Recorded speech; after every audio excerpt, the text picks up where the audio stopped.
Michael stared at his late wife's phone on the kitchen counter, its cracked screen catching the afternoon light. He'd finally worked up the courage to sell it. 18 months after Angelica's death, he needed the closure. But when he powered it on to factory reset it, a notification lit up the screen. A message from yesterday. His blood ran cold. Angelica had been dead for a year and a half, buried in the cemetery across town, yet somehow, impossibly, her phone had received a text message less than 24 hours ago. The message preview read, "Same time next week? He still doesn't know." Michael's hands trembled as he unlocked the phone, and what he discovered in those next few minutes would unravel everything he thought he knew about his marriage, his grief, and the woman he'd spent the last 18 months mourning. But before we continue with this beautiful story, please kindly subscribe to this channel and comment where you are watching from, and also share below. What life or relationship challenge are you facing right now? Or what someone you know is going through? Don't forget to like this video as well. All these mean a lot to us. Michael Chen had always considered himself a rational man. At 42, he was a high school physics teacher who believed in observable phenomena and testable hypotheses. Grief, he'd learned, followed no such rules. It crashed over him in waves, unpredictable and merciless, even now, 18 months after the accident that took Angelica from him. The phone felt heavy in his palm. Angelica's phone, rose gold. She'd loved that color. He'd kept it charged all this time, couldn't bring himself to let it die completely. It felt like letting her go twice. He'd finally made the appointment at the phone store for 3 o'clock. The guy had been kind on the phone, said he could get Michael a decent price for it, even with the cracked screen. Angelica had dropped it in the Target parking lot 2 weeks before she died. She'd laughed about it, said it gave the phone character. Michael pressed the power button, watched the screen illuminate. The wallpaper showed the two of them at Lake Tahoe, Angelica's head thrown back in laughter, his arm around her waist. They'd been so happy that weekend. Or had they? That question had started needling him lately, creeping in during the quiet moments.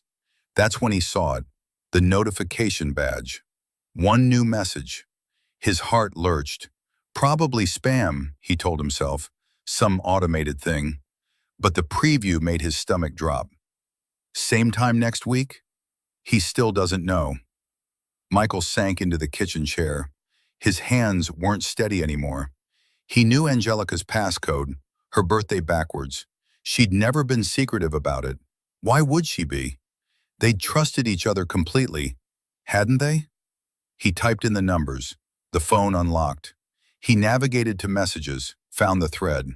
The contact was saved as Dr. Mitchell. Michael didn't recognize the name. The message history went back 2 years, stopping abruptly a week before Angelica's death. His eyes scanned the messages, and with each one, the kitchen seemed to grow colder. Thursday at 2? The usual place? Perfect, can't wait to see you. He's working late again, we'll have plenty of time. Michael felt like he might vomit. He scrolled faster, his breath coming in short gasps. The messages were sporadic but consistent.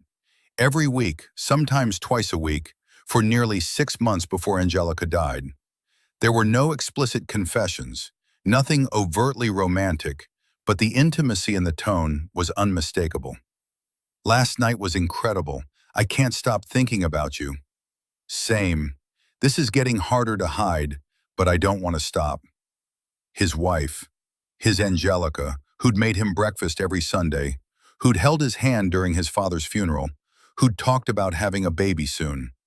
That Angelica had been meeting someone, Dr. Mitchell, every Thursday at 2 o'clock. Michael's mind raced back through his memories, trying to place the timeline.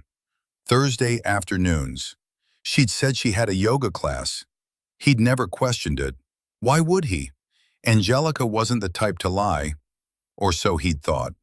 He looked at the new message again, the one from yesterday. Someone didn't know Angelica was dead. Someone was still expecting to meet her next week. His phone, his own phone, sat next to Angelica's on the table. He picked it up, opened his contacts, and called the only person who might have answers, Angelica's best friend, Diana. "Michael, hi." Diana's voice was warm, concerned. "How are you holding up?" "Di, I need to ask you something." His voice cracked. "Did Angelica have a doctor named Mitchell?" The silence on the other end stretched too long. "Diana." "Michael, why are you asking me this?"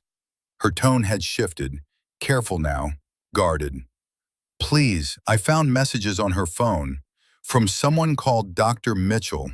Was she?" "Oh, God." Diana's voice dropped to a whisper. "You weren't supposed to find out. Not like this. Not ever, really." The confirmation hit him like a physical blow. "You knew?" "Michael, it's not what you think. It's complicated." "Complicated?" His voice rose. "My dead wife was having an affair, and you knew about it? How is that complicated?" "She wasn't having an affair," Diana said quickly. "Not like that. Dr. Mitchell isn't—" "Michael, where are you right now?" "Home, in the kitchen, looking at messages that prove my wife was lying to me for months." His hands shook so badly he nearly dropped the phone. "Tell me the truth.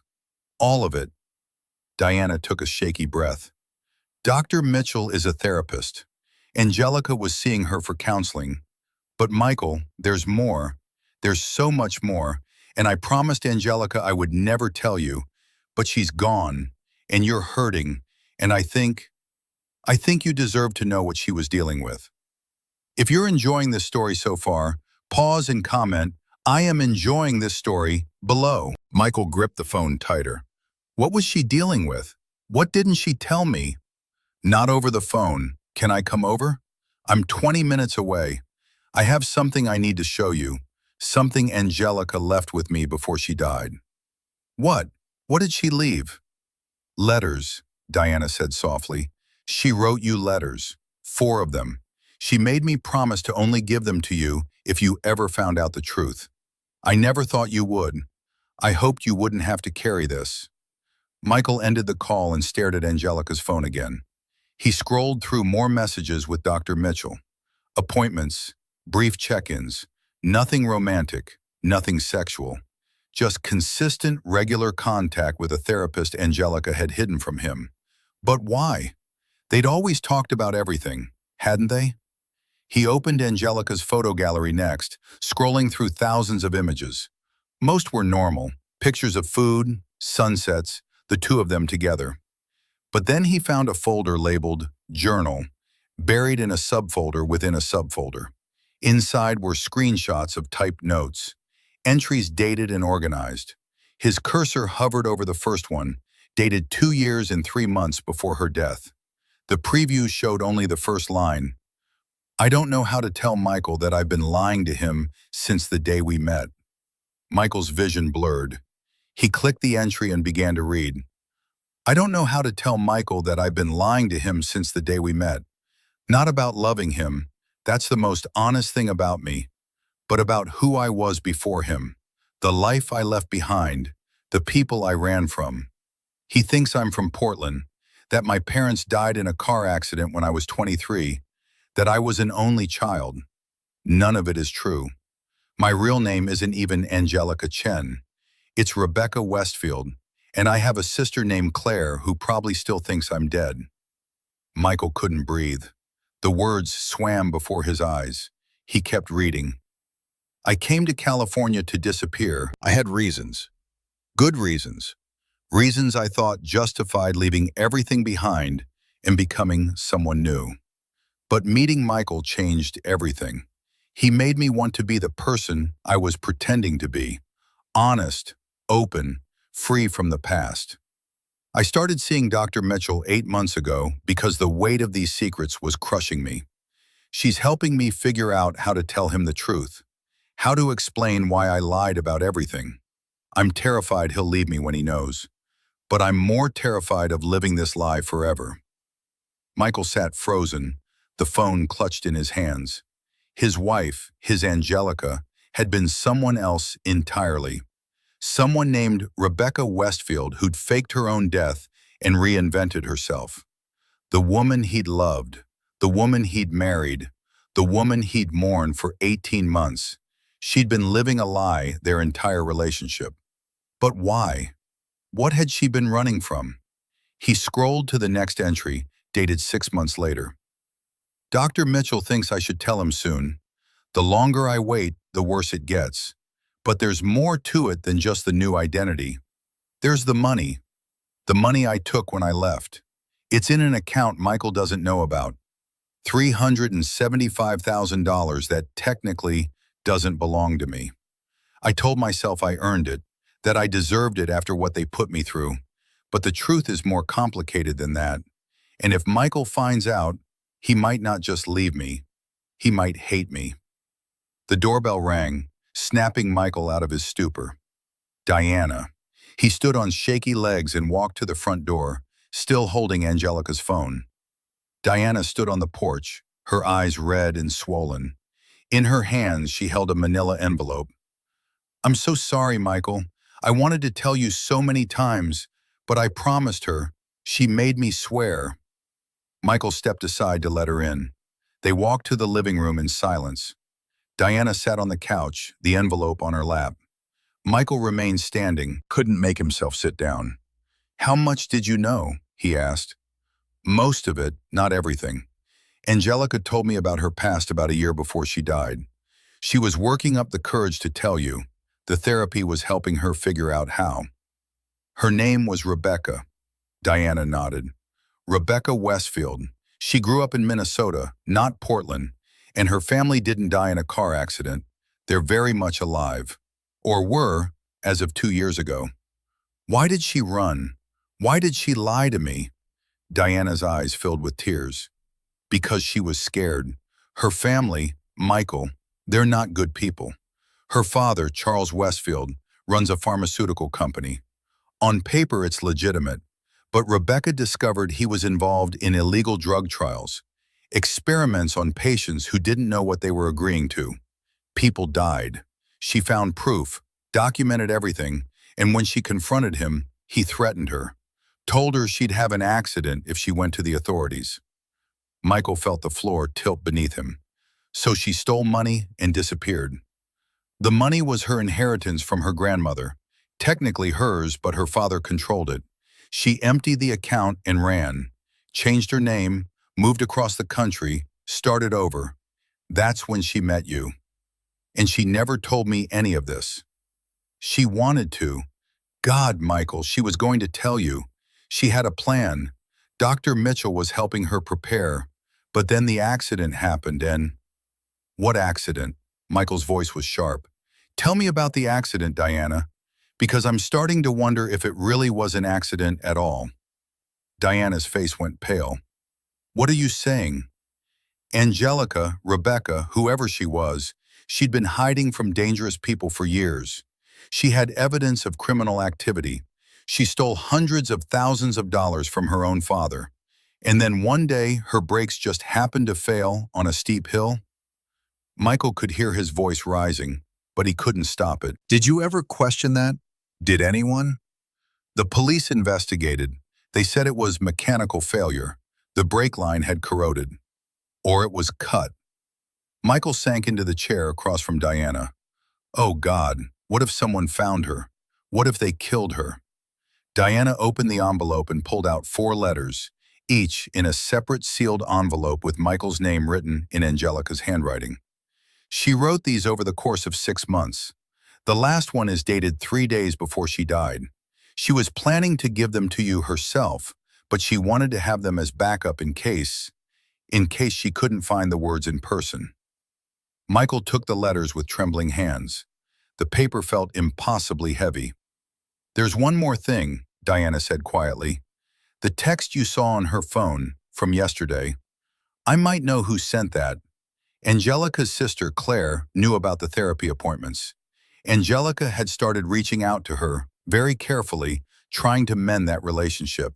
They were going to meet. Angelica was going to tell you everything, come clean about her past, and try to reconcile with her family, or at least with Claire. Her sister doesn't know she's dead? I don't know how to reach her. Angelica kept that information completely separate for safety. But if Claire is still trying to contact her, if she's expecting to meet next week, Michael, this might be your chance to get answers about who Angelica really was, about what really happened to her. Michael looked down at the 4 letters in his hands.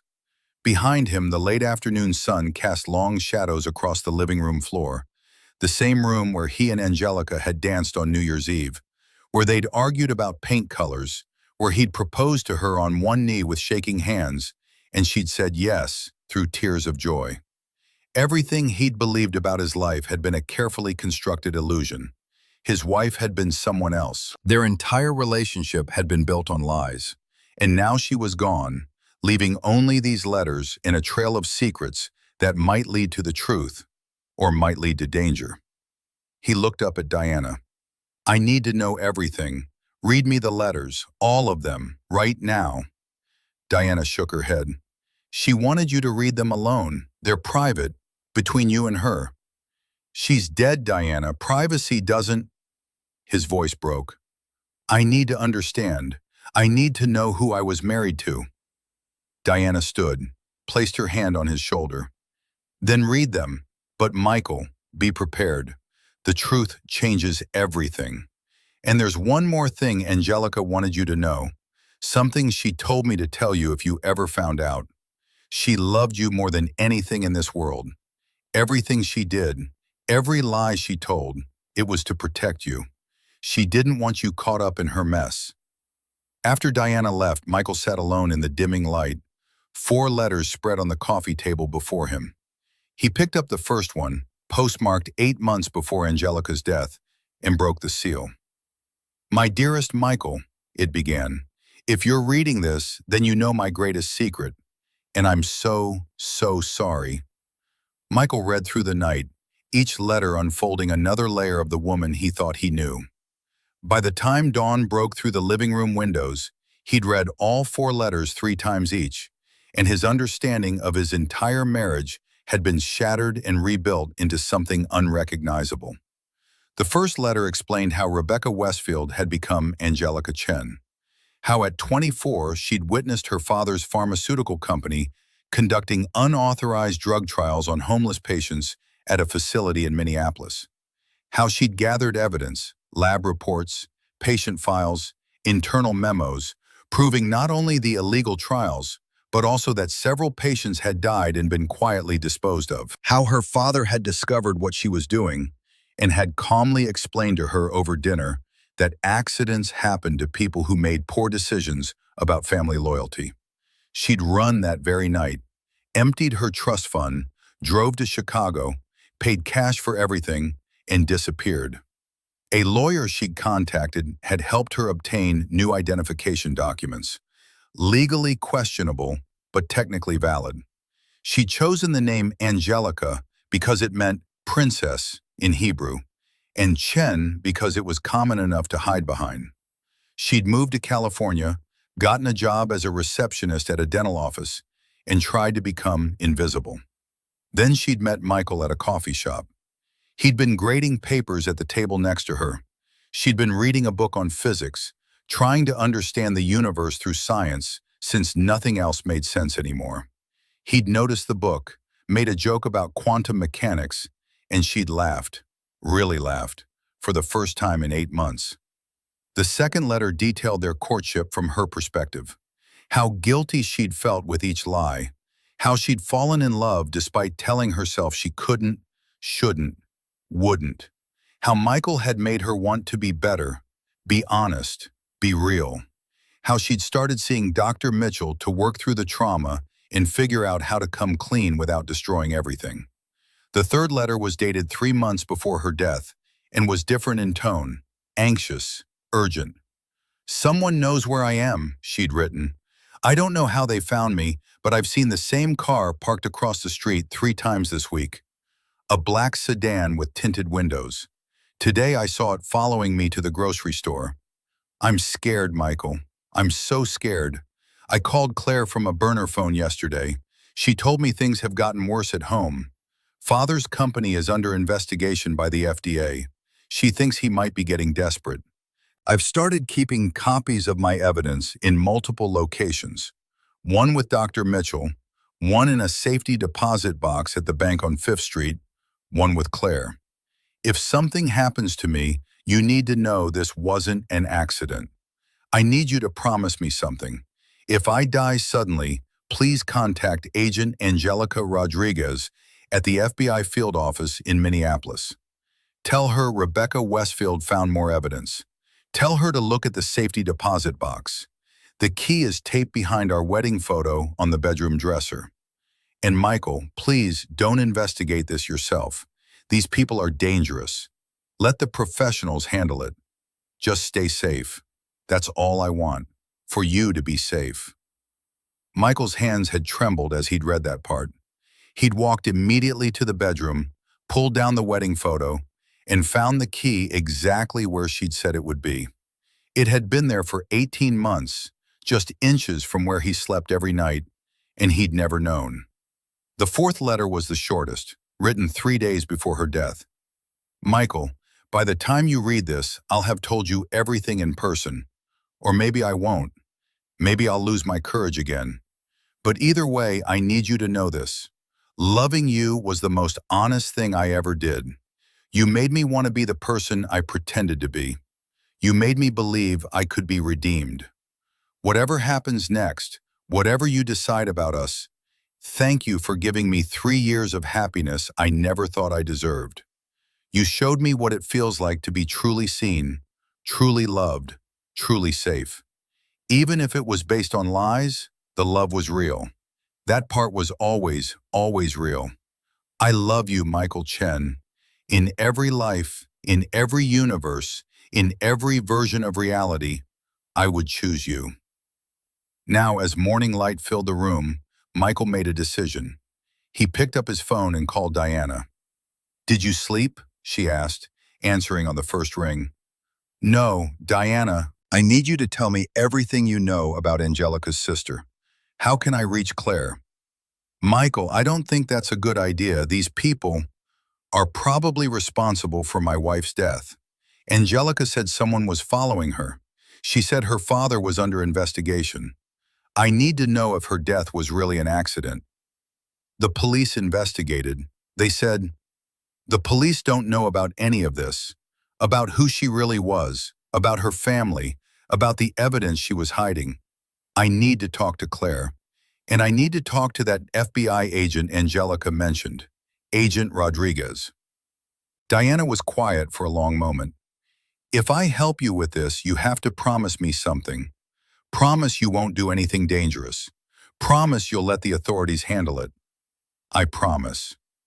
Liar. But Diana sighed. "Okay, I don't have Claire's number, but I know how to reach her. Angelica set up an encrypted email account for them to communicate. It's on her laptop. Do you still have that?" Michael looked at the closed laptop on Angelica's desk, untouched for 18 months. "Yes. The password is the coordinates of where you proposed to her. Numbers only, no spaces. Check the sent folder. There should be messages to an account with just random letters and numbers. That's Claire." After Diana hung up, Michael opened the laptop and typed in the coordinates. 3755194N, 1220459 Lake Tahoe, the place where everything had seemed perfect. The laptop unlocked.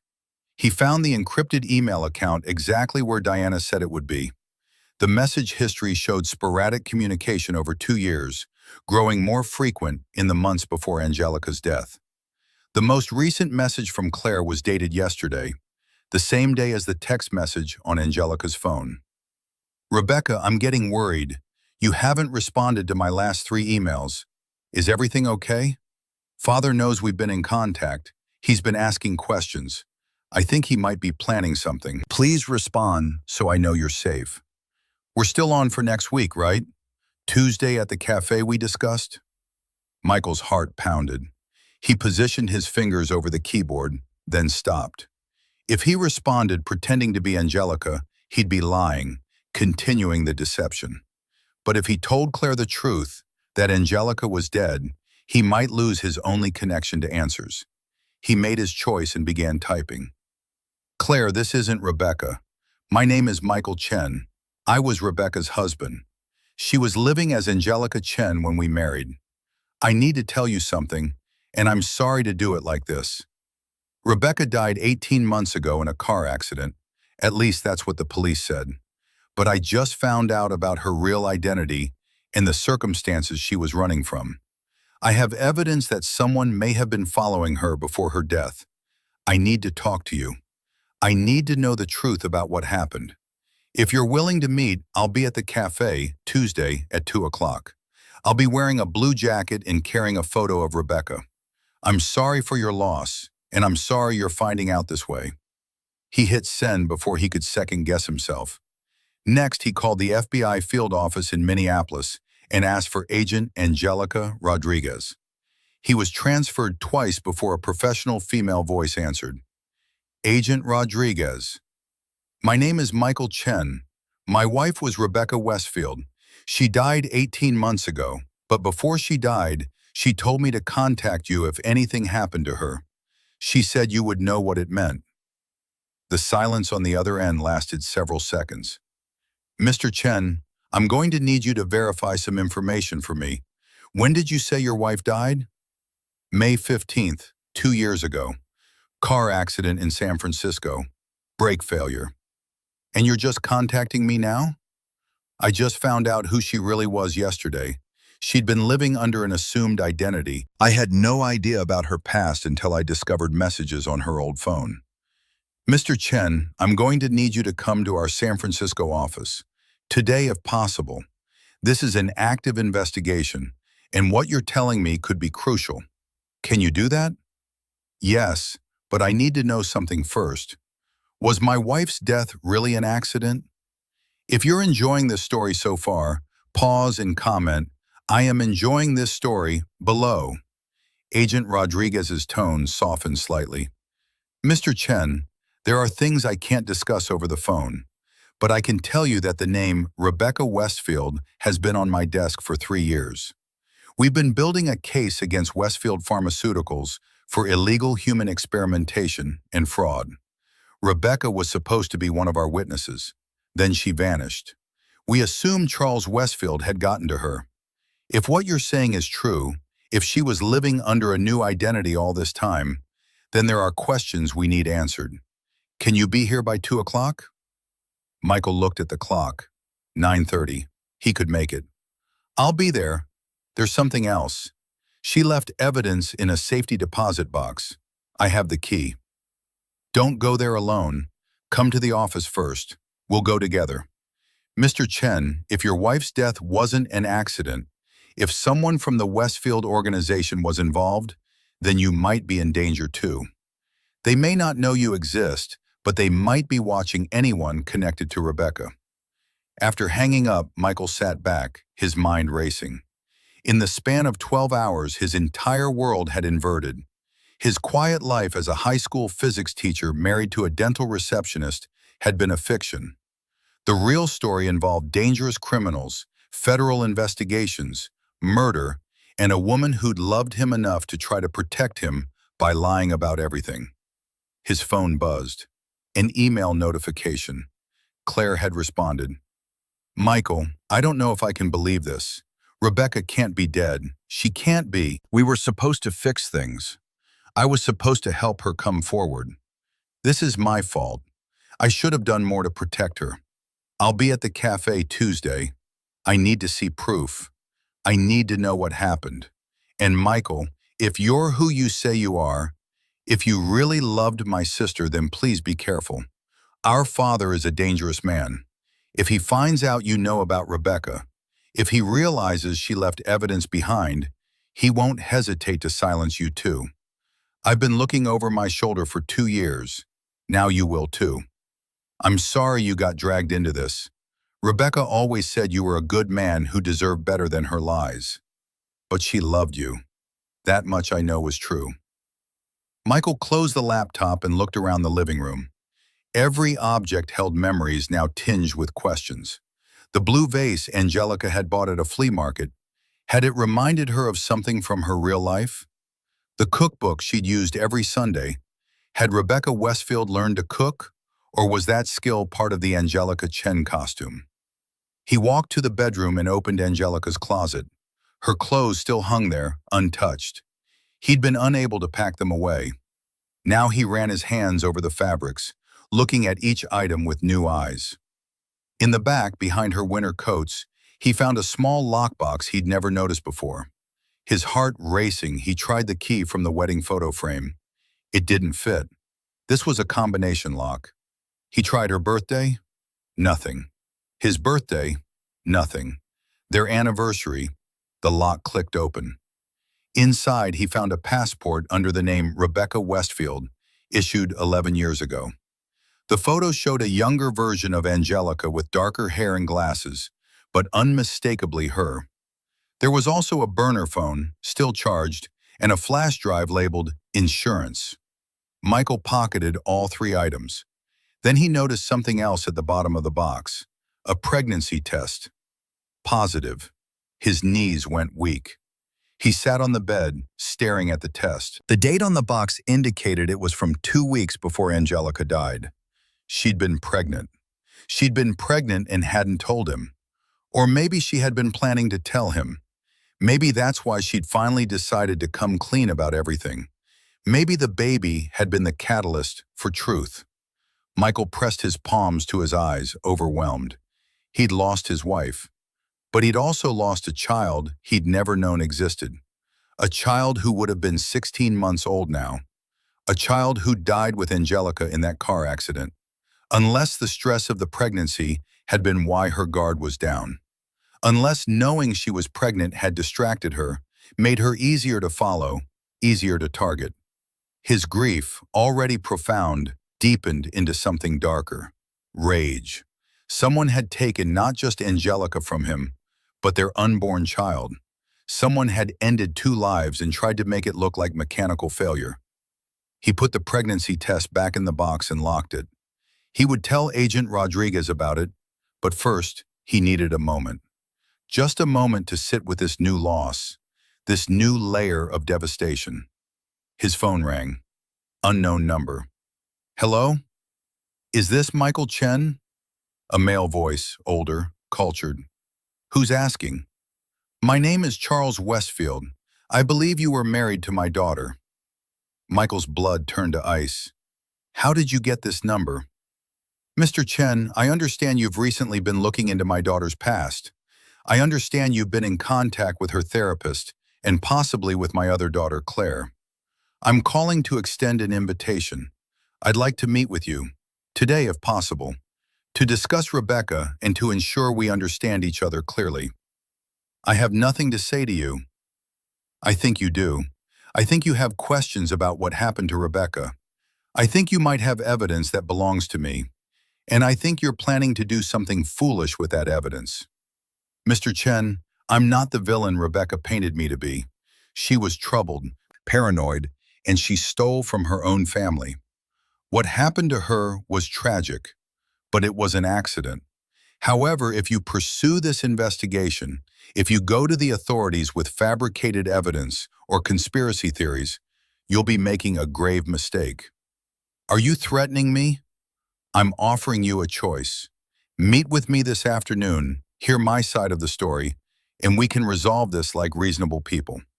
Or continue down this path and discover that Rebecca's paranoia was well-founded, just misdirected. The world is full of dangers, Mr. Chen.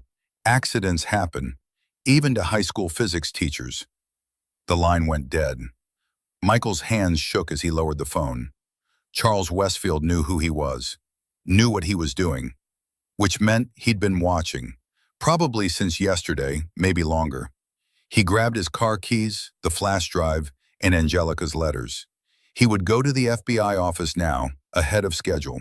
He would tell them everything about the phone call, the evidence, the pregnancy test, all of it. As he walked to his car, he noticed a black sedan parked 3 houses down. Tinted windows, engine running. The same car Angelica had written about in her letter. Michael's first instinct was to run back inside and call the police.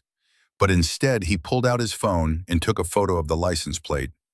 Then he got in his car, started the engine, and began driving toward the FBI office downtown. The black sedan pulled away from the curb and followed him. Michael's pulse hammered in his ears. He was being tailed, just like Angelica had been. He thought about her last moments, driving down that steep hill, pressing the brake pedal, feeling nothing, realizing too late that someone had tampered with her car. Had she known in those final seconds? Had she understood it was murder? He gripped the steering wheel tighter and pressed the accelerator. He needed to reach the FBI office, needed to get these materials into safe hands, needed to tell someone with authority what was happening before he ended up like Angelica. The black sedan kept pace behind him, maintaining a consistent distance. Not trying to catch him, just making sure he knew he was being watched. Michael took a sudden right turn without signaling. The sedan followed. He took another turn and another, weaving through residential streets. The sedan stayed with him. His mind raced. Should he drive to a police station instead? Call 911? What would he even say? That he thought he was being followed but wasn't sure? Then he remembered the flash drive in his pocket, the insurance file Angelica had hidden in her closet. Whatever was on that drive, it was important enough for her to label it that way. Important enough to hide in a locked box even from him. He pulled his phone from his pocket, keeping one hand on the wheel, and called Diana again. Michael, what's wrong? I need you to do something for me right now. In my kitchen, there's a laptop on the counter. Take it. Take it to your house and hide it. Don't look at what's on it, just keep it safe. I'm being followed. If something happens to me... Slow down. What do you mean you're being followed? Charles Westfield called me. He knows everything. There's a black sedan that's been tailing me for 10 minutes. I'm heading to the FBI office, but if I don't make it, you need to make sure that laptop gets to Agent Angelica Rodriguez in Minneapolis. Can you do that? I'm coming to your house right now. I'll get the laptop. Michael, please be careful. He ended the call and focused on driving. The FBI office was still 15 minutes away. 15 minutes where anything could happen. At a red light, he glanced in the rearview mirror. The sedan had stopped 2 car lengths behind him. He couldn't see the driver through the tinted windows. His phone buzzed. A text from an unknown number. Stop running, Mr. Chen. You can't outrun the truth, and you certainly can't outrun me. The light turned green. Michael accelerated through the intersection and heard a loud pop from under his hood. Steam began pouring from the engine. The temperature gauge spiked into the red. His car was overheating. Not now. Not like this. He managed to pull into a gas station parking lot before the engine died completely. Steam billowed from under the hood. He got out, looking around frantically. The black sedan had disappeared, but standing near the air pump, watching him with cold eyes, was a man in an expensive suit. Late 60s, silver hair, commanding presence. Charles Westfield. Mr. Chen, he said, walking toward Michael with measured steps. I really wish you'd taken my offer to meet civilly. Now we'll have to do this the hard way. Michael stood frozen in the gas station parking lot, acutely aware of how exposed he was. Charles Westfield looked nothing like a murderer. He looked like a successful businessman, the kind of man who chaired charity boards and played golf at exclusive clubs. But his eyes were flat and cold, empty of empathy. Don't come any closer, Michael said, his hand moving to his phone. I've already contacted the FBI. They know everything. Do they? Charles smiled, but it didn't reach his eyes. Or did you just discover your wife's secrets yesterday and you're scrambling to make sense of pieces you don't fully understand? Let me save you some time, Mr. Chen. Rebecca was sick, mentally ill. She manufactured evidence against me because she had paranoid delusions. What happened to her was a tragedy, but it was an accident. The police investigated. They found nothing suspicious. Because they didn't know who she really was. They didn't know someone had been following her. Following her? Charles shook his head sadly. More paranoia. Rebecca saw threats everywhere. It's why she ran from her family, why she changed her name, why she died thinking someone was after her. But the only person who was a danger to Rebecca was Rebecca herself. Michael's phone buzzed in his pocket. He wanted desperately to look at it, but he couldn't take his eyes off Charles. "I loved my daughter," Charles continued, stepping closer. "What father wouldn't?" But she was troubled. "And now you're showing the same irrational pattern of behavior, making accusations, running to the authorities with conspiracy theories. It's grief, Mr. Chen. It's making you see connections that don't exist." "Then why are you here? Why did you have someone follow me? Why did my car conveniently break down?" "Your car is 12 years old. Things break. As for why I'm here, I wanted to speak with you before you made a terrible mistake, before you damaged my company's reputation with false allegations. I'm offering you a solution. I'll pay you $2 million for any evidence Rebecca may have left behind. Documents, recordings, whatever manufactured proof she created in her disturbed state. In return, you move on with your life. You grieve your wife in peace. You forget this conspiracy theory. Everyone wins. You're trying to buy my silence. I'm trying to prevent you from embarrassing yourself and dishonoring Rebecca's memory. The evidence she claimed to have? It's falsified. If you take it to the FBI, experts will prove it's fake, and you'll look like a grieving husband who lost his grip on reality. But if you give it to me, I can ensure Rebecca is remembered as the beautiful, troubled woman she was, not as a delusional thief who betrayed her family." Michael studied Charles's face, looking for cracks in the facade. "Angelica, Rebecca, she was pregnant when she died. Did you know that?" For just a second, something flickered in Charles's expression. Surprise? Regret?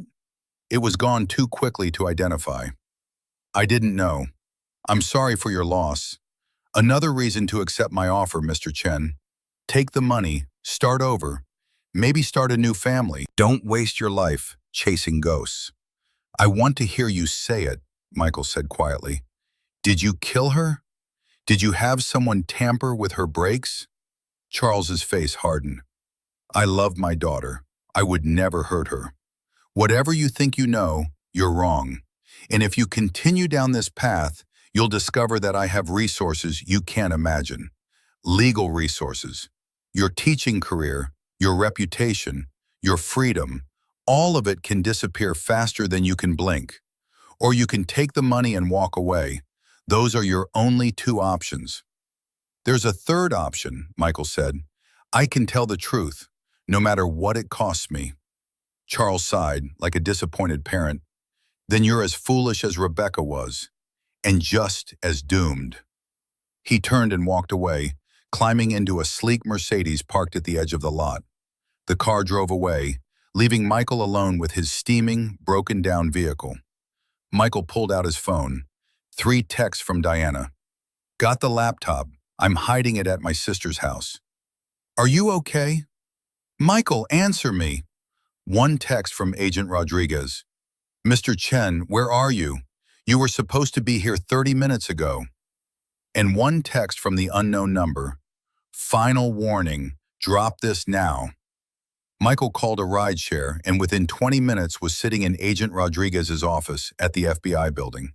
She was younger than he'd expected, maybe late 30s, with sharp eyes that missed nothing. "Tell me everything," she said after closing the door. Michael did. He started with finding the messages on Angelica's phone and ended with his confrontation with Charles Westfield 30 minutes ago. He gave her the flash drive, told her about the safety deposit box, showed her the pregnancy test and Angelica's letters. Agent Rodriguez listened without interrupting, taking notes on a legal pad. When he finished, she leaned back in her chair. "Mr. Chen, I need to be honest with you. The case against Westfield Pharmaceuticals has been difficult to build.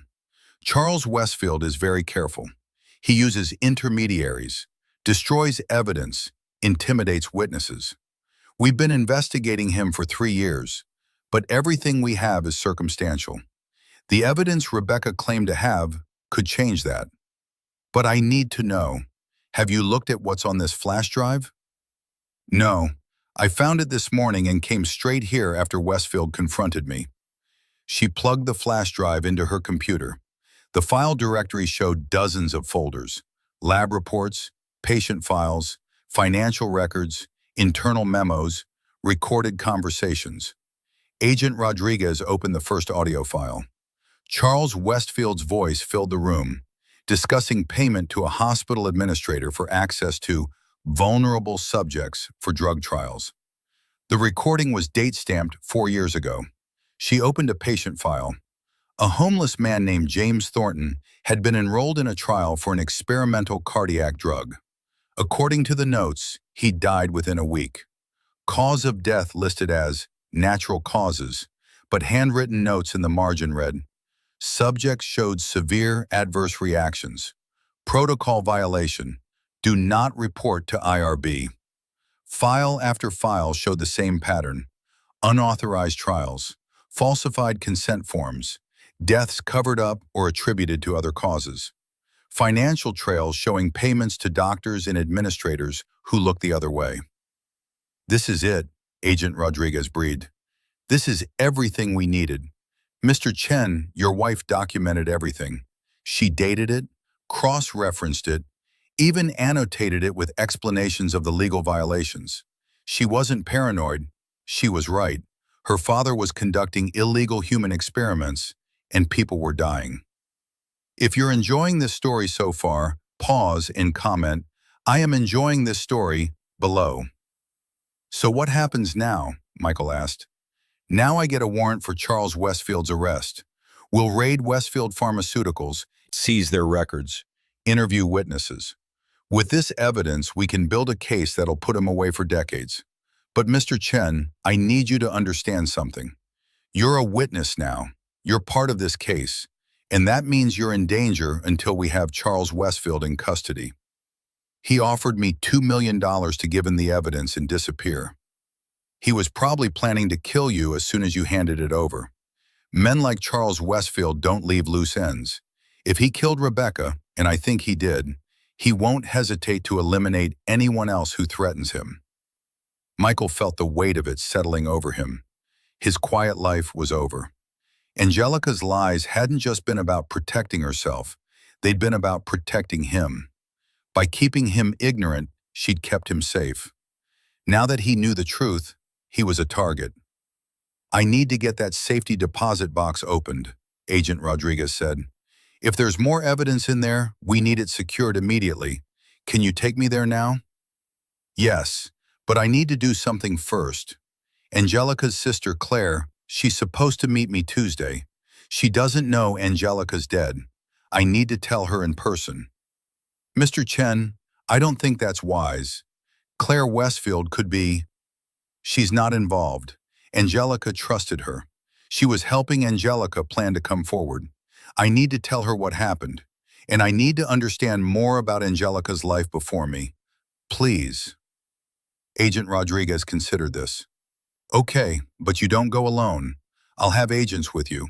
If Claire is who she says she is, she'll understand the precautions. Tuesday afternoon, Michael sat at a small cafe in Berkeley, wearing the blue jacket he'd promised, with Angelica's photo on the table beside his untouched coffee. 2 FBI agents sat at separate tables, pretending to read newspapers, but watching everything. At 2 o'clock exactly, a woman entered the cafe. She looked eerily like Angelica, same bone structure, same eyes, but with lighter hair and more delicate features. She spotted Michael immediately, her gaze going to the photo on his table. Her face crumpled. It's true, she whispered, sliding into the seat across from him. She's really gone. I'm sorry, Michael said. I'm so sorry you had to find out this way. Claire picked up the photo with shaking hands. This is from your wedding. She sent me a picture, but not this one. She looks so happy. Was she? Was she really happy? Yes, Michael said, and he meant it. Whatever lies Angelica had told, the happiness had been real. She loved me. I know that now. And she loved you. She was planning to reconcile with you, to tell me the truth, to fix everything. And then Father killed her. Claire's voice was flat, certain. We think so. The FBI is building a case. I gave them evidence Angelica collected. They're going to arrest him. Claire's eyes widened. Do they have enough? Father is careful. He's always so careful. They have recordings, documents, patient files, everything Angelica gathered over years. She documented it all. For the first time, Claire smiled, a bitter, satisfied smile. She was always smarter than Father gave her credit for. He thought he could scare her into silence, but instead, she outsmarted him. She got out, gathered evidence, and even in death, she's going to bring him down. That's justice. Tell me about her, Michael said. Tell me who she was before she became Angelica. I need to understand. Claire talked for an hour, painting a picture of Rebecca Westfield that was both familiar and foreign. Rebecca had been passionate about justice, even as a child. She defended bullied kids at school, volunteered at homeless shelters, dreamed of becoming a doctor to help people. When she discovered what her father was doing, it had broken something fundamental in her worldview. She couldn't live with the knowledge, Claire said, couldn't wake up every day in the house where he slept, eating food bought with blood money. She told me she felt like she was suffocating. When she ran, I understood. I was angry she didn't take me with her, but I understood. Why didn't you go with her? Someone had to stay, to watch Father, to gather information, to be ready when the time came. Rebecca was the brave one who escaped. I was the coward who stayed behind and documented everything. We were a team, even across the distance. Michael felt a surge of respect for this woman who'd spent years living in the enemy's house, quietly collecting evidence against her own father. You're not a coward, you're a survivor. We both are, Claire said. Rebecca survived by becoming someone else. I survived by pretending I didn't know what he was doing. But Michael, there's something I need to tell you. Something Rebecca wanted you to know, but never got the chance to say. Michael leaned forward, heart pounding. The pregnancy, Claire said softly. She knew about it 2 weeks before she died. She'd been planning to tell you that weekend. She'd made a reservation at a nice restaurant, had the ultrasound picture in her purse. She was going to tell you everything, about her real identity, about Father, about the baby, all of it. She wanted to start fresh, build a real life with you based on truth. Tears blurred Michael's vision. She never got the chance. No, because Father found out she was planning to talk. I don't know how. Maybe he had someone watching her therapist, or maybe he'd been monitoring her communications more closely than we realized. But 3 days before your dinner reservation, her brakes failed on that hill. The police ruled it mechanical failure, but I knew. I knew Father had killed her, and I couldn't prove it. I couldn't save her. Claire wiped her own tears away. But now we can get justice. Now the evidence she gathered will do what she couldn't do in life. It'll stop him. Agent Rodriguez appeared at their table. I'm sorry to interrupt, but I just got word. We have the warrant. They're raiding Westfield Pharmaceuticals right now. Mr. Chen, Ms. Westfield, I need you both to come with me. There's been a development. They followed her to a black SUV outside. Agent Rodriguez's phone buzzed constantly as they drove to the FBI office. Her expression grew grimmer with each message. What's wrong? Michael asked. Charles Westfield is gone. When agents arrived at his office, it was empty. His secretary said he left yesterday for an overseas business trip. No flight plan filed. No indication of where he went. His passport shows he boarded a private plane to the Cayman Islands. But from there, the trail goes cold. He knew we were coming. Michael felt sick. Someone tipped him off. We have a leak, or he was monitoring you more closely than we thought. Either way, he's disappeared. We've seized his company's files, frozen his domestic assets, issued an international warrant. But men like Charles Westfield have resources offshore. He could hide for years. What about everyone else involved? Claire asked. The doctors who conducted the trials, the administrators who covered it up. We're rounding them up now. They'll face charges. But without Charles, the case is weaker. He was the architect. Everyone else was just following orders, and they'll all claim they didn't know the full extent of what was happening. They spent the next 3 hours at the FBI office, giving detailed statements. Michael turned over the contents of the safety deposit box. More evidence, more recordings, more proof of Charles Westfield's crimes. It was overwhelming and damning, and still, somehow, not enough to find the man himself. As the sun set, Agent Rodriguez walked Michael and Claire to the exit. "I know this isn't the resolution you wanted, but we will find him. International fugitives almost always make mistakes, and when we do catch him, he'll spend the rest of his life in prison.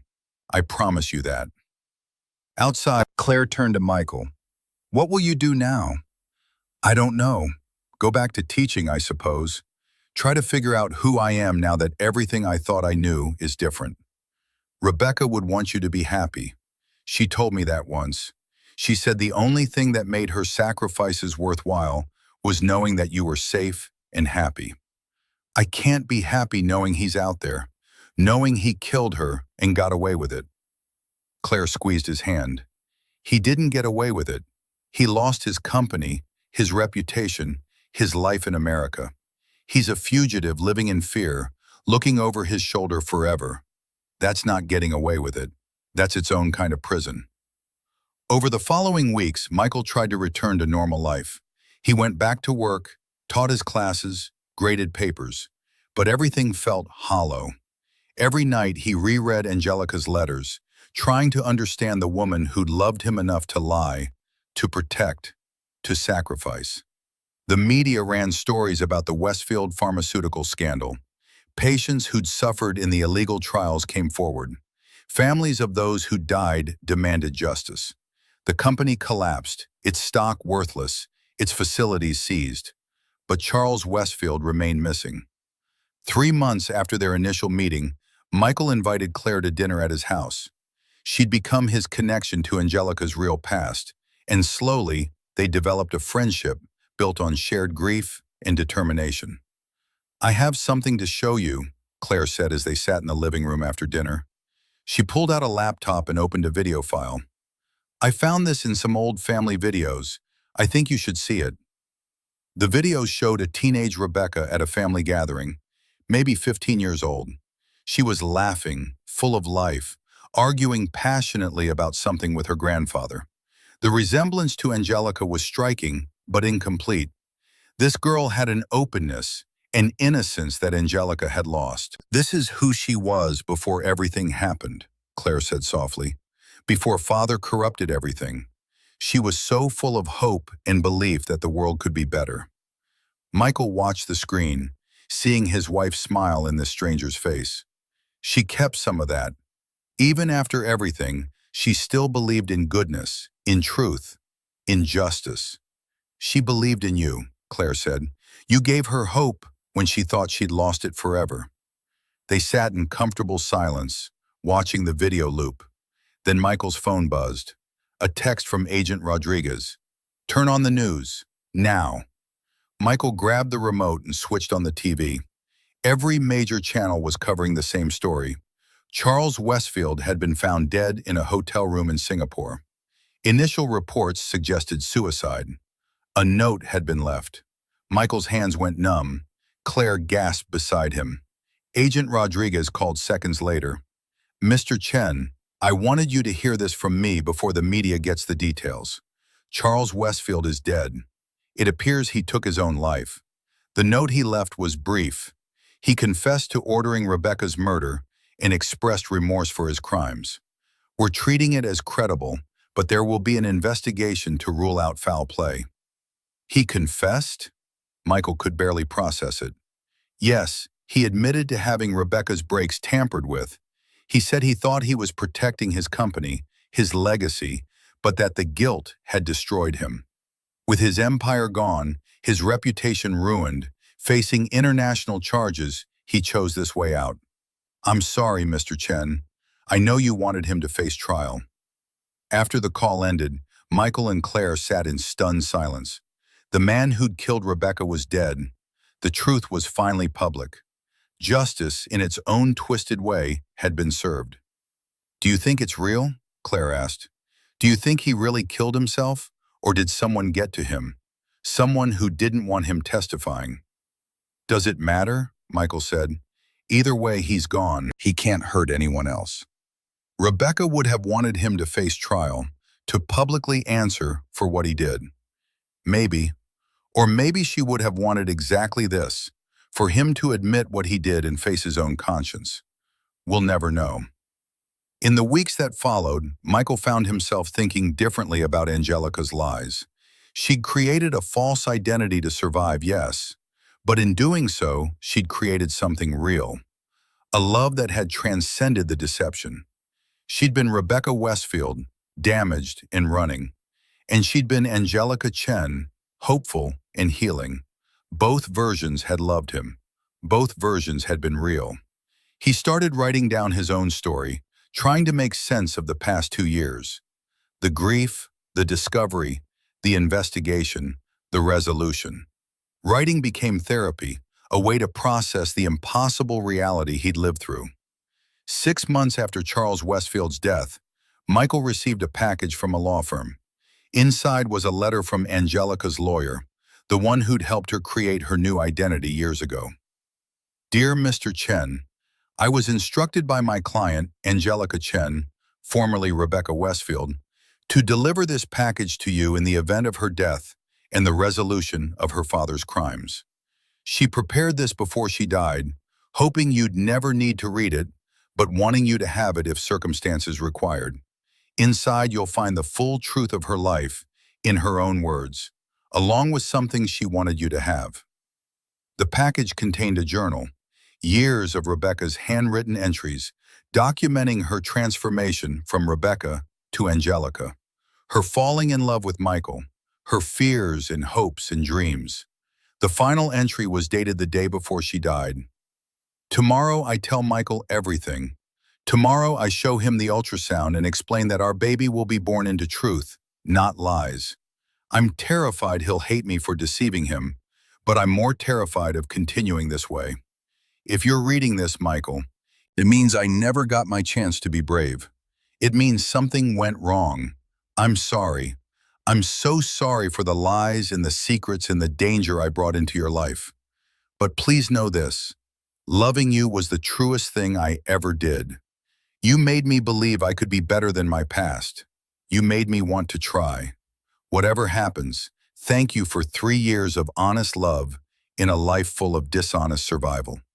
Thank you for being my safe place. Thank you for being you." Attached to the final page was an ultrasound photo, 7 weeks along, a tiny blob that would have been their child. Michael pressed his fingers to the image, grieving anew for a future that had been stolen. But beneath the grief, something else emerged. Gratitude. For the time they'd had. For the love that had been real, even when the identities weren't.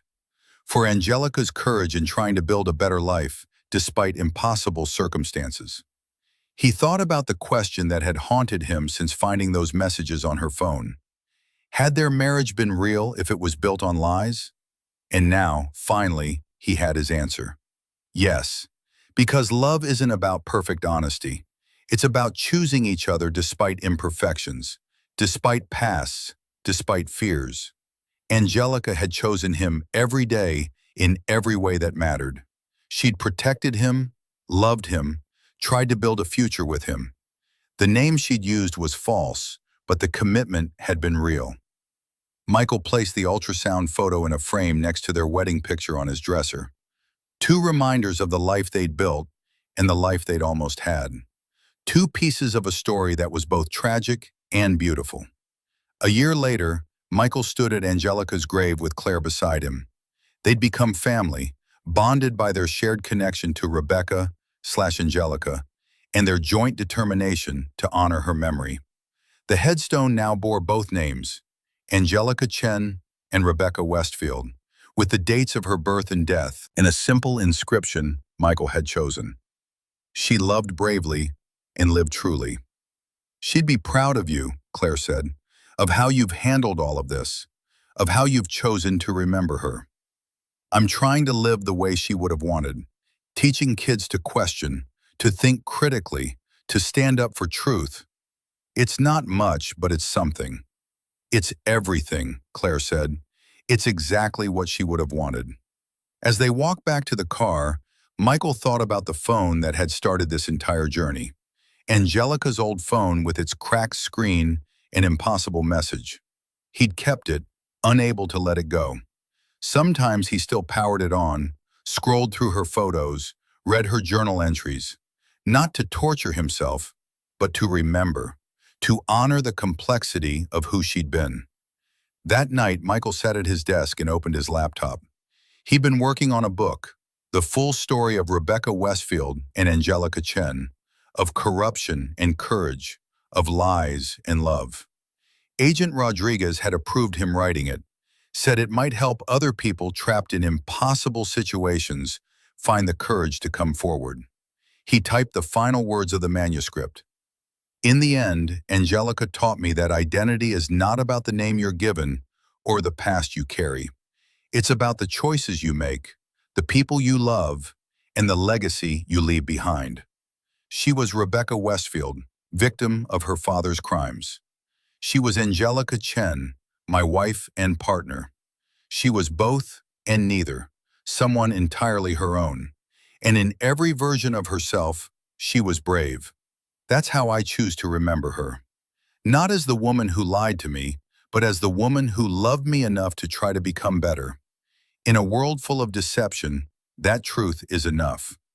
Michael saved the document, backed it up to multiple locations, he'd learned that lesson well, and leaned back in his chair. Outside his window, the sun was setting, painting the sky in shades of orange and purple, Angelica's favorite colors.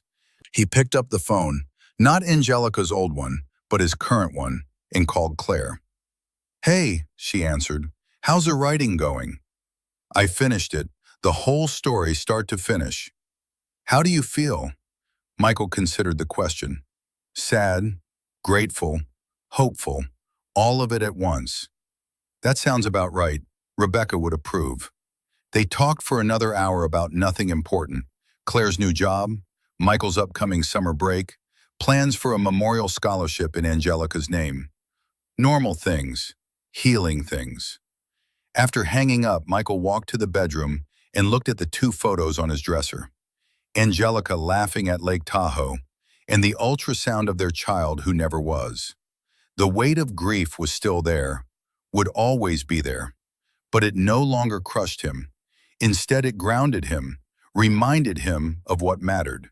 He'd started this journey trying to sell a phone and had discovered a conspiracy, a murder, and a love more complex than any fiction. He'd learned that truth was messy, that justice was imperfect, and that the people we love are never quite who we think they are. And that's okay. We love them anyway. We honor them anyway. We carry their memory forward anyway. Michael turned off the light and climbed into bed. Tomorrow he'd teach his students about physics and the observable universe. But tonight, he let himself remember the unobservable things, love and courage, and the human capacity for both deception and redemption. Those forces, he'd learned, were more powerful than gravity, more complex than quantum mechanics, more real than anything his scientific training had prepared him for. And as he drifted towards sleep, he whispered into the darkness, "Thank you, Angelica, for everything, for the truth and the lies, the joy and the pain, the time we had and the future we lost. You made me understand that loving someone means loving all their versions, the person they were, the person they became, and the person they wanted to be. That's what I'll carry forward. That's how I'll honor you." In the quiet of the night, Michael finally found peace.